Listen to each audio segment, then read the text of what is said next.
অসহনীয় গরম ও লোডশেডিংয়ের মধ্যে চলছে ৩৭ জেলায় স্কুল কলেজ ক্লাস করায় দায়। একের পর এক শিক্ষার্থী অসুস্থ হলেও সিদ্ধান্তে অনড় মন্ত্রণালয়। রাষ্ট্রপক্ষের আইনজীবী জানালেন, আপিলে যাচ্ছেন না মন্ত্রী।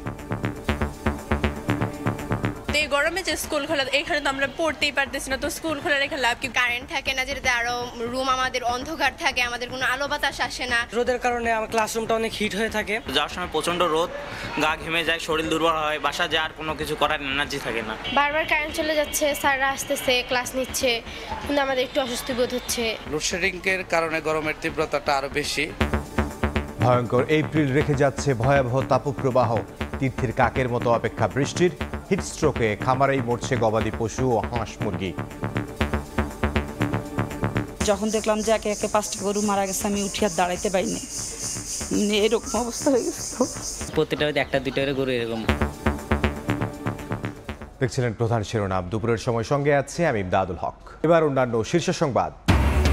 কায়সার কামালের কাছে দুঃখ প্রকাশ করে ফোরামে ফিরলেন ব্যারিস্টার খোকন। তারেক রহমানের সম্মতিতে সিদ্ধান্ত, বিএনপির আইনজীবীদের দায়িত্বশীল আচরণের প্রত্যাশা। গাড়ির জন্য সড়কে ঘন্টার পর ঘন্টা অপেক্ষা, অসুস্থ হয়ে পড়েছেন অনেকে। দুদিন না যেতেই চট্টগ্রামে ফের অনির্দিষ্টকালের পরিবহন ধর্মঘট, ভোগান্তি চরমে।